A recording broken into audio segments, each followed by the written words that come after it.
So in Flint, where the water has been proven over and over scientifically that it's poison, it's toxic, it's not getting better, we pay the highest rates in the nation for the lowest quality water. We're at Mission of Hope, where their water was shut off, I think, for a $1,200 water bill. My water bills are currently $1,049 as of today. We don't want to pay it, we keep fighting to pay it, but What happens if you don't pay the water? Historically in Flint, if you don't pay the water bill, they will shut you off after 90 days, cap your sewer, and then they can condemn your home. And if you don't have proper hygiene for your kids, then CPS gets called in.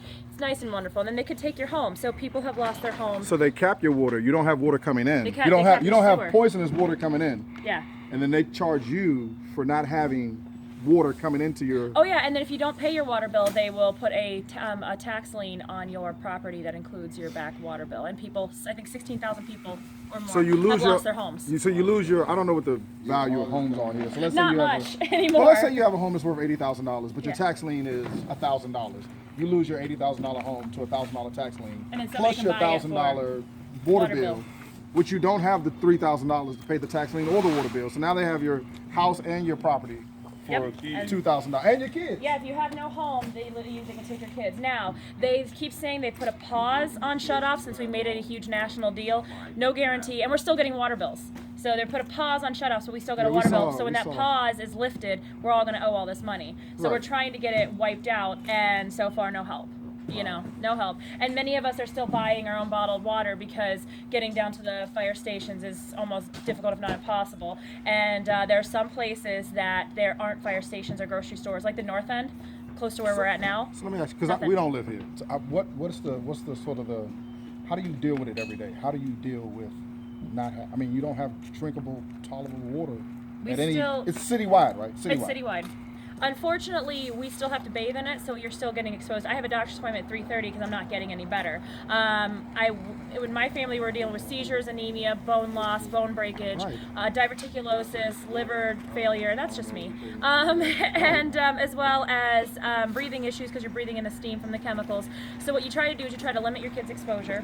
You plan your meals. You're adapting to. Yes, you plan your meals around how much bottled water you have. If you don't have enough bottled water, you don't get to make soup, or you can't rinse your meat and your vegetables because Right. you're not going to use that tap water.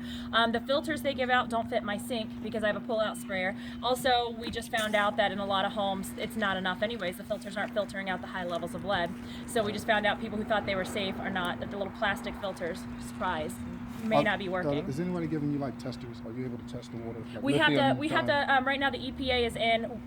Previously we were having to go to the city and state to test, and then we had found out through research and Freedom of Information Act from Kurt Goyette from the ACLU that they were falsifying their tests. Sure, I mean, why? So yeah, so we have Why would I nobody tell you it's clean? our trust is gone. We trust no one. So if somebody comes back and says your water's safe, there's just no way we can believe it. And in my house we have a copper service line, so our tub water turns blue every morning, and that's completely unsafe. It's a neurotoxin. Lead, solder, and welds hold our plumbing together. So every time I see blue water, I know that there's lead in there. Lead has no color. We also have aluminum, tin, and chromium in our water, which are all neurotoxins. Let me ask you a crazy question. Crazy question. Because, like I said, we're not here.